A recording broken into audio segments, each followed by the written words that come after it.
Байырғы заманнан бері адамдар сарымсақты тамақ дайындауда да, халықтық медицинада да қолдана бастаған. Осылайша ол ежелгі дақылдардың ішіндегі ең пайдалыларының бірі болып саналады. Оның құрамында алициннің эфир майлары өте көп. Ол оған ерекше дәм мен иіс береді. Алицин ең күшті антисептик және антиоксидант, шырыш пен өт айдағыш және қақырық түсіретін әсерге ие. Көкөністе антивирустық, бактерицидтік және фунгицидтік әсері бар. Көптеген басқа биоактивті заттары да бар. Сонымен қатар сарымсақ ас қорыту жолдарының перистальтикасы мен секрециясын жақсартады. Ішек микрофлорасын қолдайды және иммунитетті нығайтады. Тұмау мен басқа да жұқпалы аурулармен тиімді күреседі. Ал сіз кәдімгі сарымсақ қабығының қоқыс емес, күшті емдік қасиеттері бар екендігін білдіңіз бе?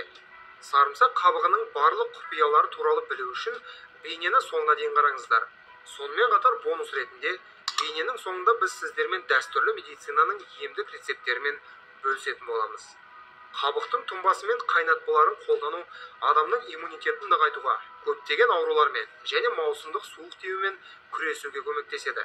Сондықтан бұл көкөністі тазалаған кезде оның қалдықтарын тастамау керек. Оларды мұқият кептіріп, қажет болған жағдайда қолдануға болады. Сарымсақ қабығының пайдалы қасиеттері.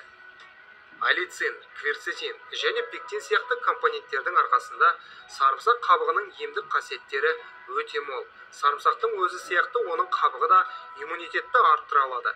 Бактерияға және вирустарға қарсы әсерге ие. Бұл инфекцияны жұқтырмауға көмектеседі. Ал егер адам ауырып қалса, ол жазылуды тездетеді. Сарымсақ қабығындағы кверцетин концентрациясы өте жоғары. Ал басқа өнімдердің ішінде бұл құнды заттың көп концентрациясы қабықпен қатар тек қарақұмықта ғана бар. Кверцетиннің арқасында дене тұмау вирустарымен жақсы күреседі. Сонымен қатар кверцетин жоғары тыныс жолдарының аурулары симптомдарын жеңілдететіні және аурудың ұзақтығын төмендететіні дәлелденді. Тағы бір маңызды дәрілік компонент ол сарымсақтың өзінде жоқ сарымсақ қабығындағы пектин. Пектин кверцетинмен бірге қатерлі ісіктермен күресуге көмектеседі. Сондай-ақ қабықтағы пектин холестеринді төмендетуге және жүрек тамырлар жүйесін нығайтуға көмектеседі.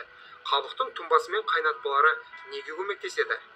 Бірінші, күзгі және көктемгі кезеңдерде қабықтың тұнбасы тұмау мен жұқпалы аурулардан қорғауға көмектеседі.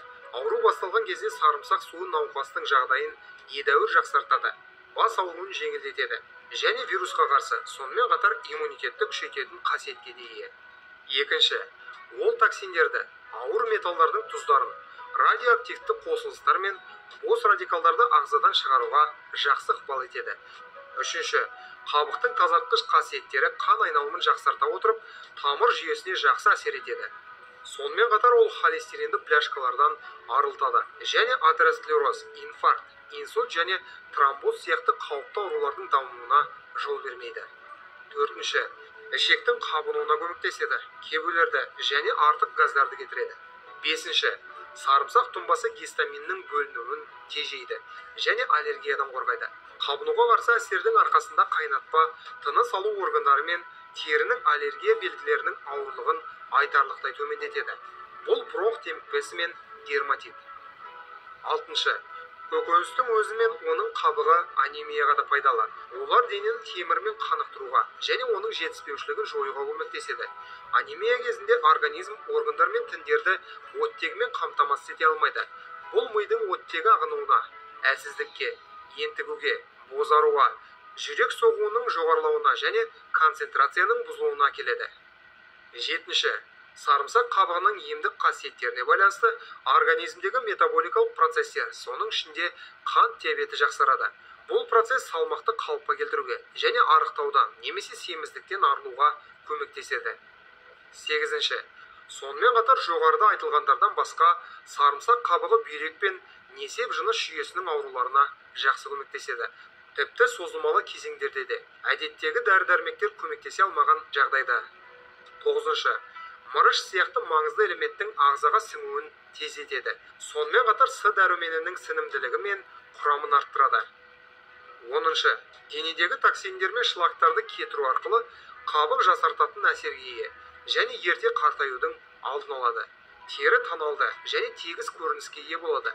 Тырнақтарды нығайтады және шаштың түсуіне жол бермейді. Сонымен қатар қайызғақпен де жақсы күреседі.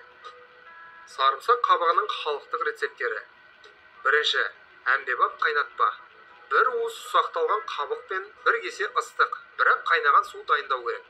Қоспаны жабық ыдыста 8 сағат бойы тұндырыңыз. Содан кейін сүзіп алып күніне 1 стаканнан ішіп отырыңыз. Курс 10 күн.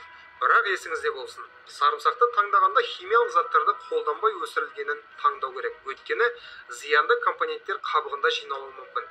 Ондай сарымсақты бақшаңыздан немесе білетін адамдардан алып қолданған дұрыс. Екінші, суық тиюден. Ол үшін сізге 2 ас қасық туралған сарымсақ қабығы қажет, және 2 ас қасық пияз қабығы. Майсыз шойын табаға барлық ингредиенттерді себіңіз, және оларды түтіндей бастағанға дейін қыздырыңыз. Сол сәтте осы түтінмен ингаляция жасаңыз. Оның буын 7 минут ішінде терең демалыңыз. Ал түшкіру, мұрыннан су ағу науқастың мұрын жұтқыншағынан жағымсыз бактериялардың шығарылуының салдары болып табылады. Процедураны күніне 1 рет, 1 апта бойы жүргізу жеткілікті. Үшінші, бүйрек проблемалар кезінде. Қабық нефрит, цистит, пиелонефрит, сондай-ақ қуық ауруларын емдеу процесін жеңілдетуге көмектеседі. Бір кесе ұсақталған сарымсақ қабығын алыңыз да 1 литр қайнаған су құйыңыз. Оны 30 минут бойы қайнатыңыз. Өткір цистит кезінде күніне 2 рет, 4 күннен аспайтын ширек кеседен тұнбаны қолданып отырыңыз. Ал созылмалы жағдайда 50 мл-ден күніне 4 рет, 7 күн ішінде қабылдаңыз. Төртінші, диарея кезінде. Бір уыс қабықты алыңыз да блендерде ұсақтаңыз. 1 шай қасық ұнтақталған қабыққа 1 стакан қайнаған су құйыңыз, және күні бойы салқындағаннан кейін тұнбаны кішкене жұтыммен ішіп отыру керек. Бесінші, безеу кезінде. 1,5 ас қасық ұсақ қабық дайындаңыз, және 500 мл қайнаған су құйыңыз. 15 минут қайнатыңыз. Содан кейін қоспаны шамамен 8 сағат қайнатыңыз. Алынған өніммен кез келген ыңғайлы уақытта терінің зақымдалған жерлерін сүртуге болады. Алтыншы, шаш проблемасы кезінде. 1 ас қасық сарымсақ қабығы мен 1 ас қасық ұсақталған қайың жапырақтары контейнерге салынып 1,5 кесе су құйылады, және 15 минут бойы баяу отта қайнатылады. Артынша дайын қоспаны сүзіп салқындату керек. Дайын тұнба бас терісіне жағылады, және бірнеше сағатқа қалдырылады. Содан кейін басты су сабымен жақсылап шайып алыңыз. Қажетті әсерге жеткенше масканы айына 2 рет қолдану жеткілікті. Сақтықпен қарсы көрсеткіштері. Жүкті әйелдерге, емізетін аналарға және 12 жасқа дейінгі балаларға қабықтың қайнатпалары мен тұнбаларын қолдануға болмайды. Сондай-ақ гипертония немесе қан диабетімен ауыратын адамдарға тыйым салынады. Жоғары концентрацияланған дәрілерді жараның, гастриттің, колиттің және ас қорыту органдарының басқа ауруларының өршуі кезінде сақтықпен қолдану керек. Құрметті көрермендер, осымен бүгінгі шығарылым аяқталды. Роликті соңына дейін көргендерге, сондай-ақ арнаға тіркелгендерге ерекше алғыс білдіреміз.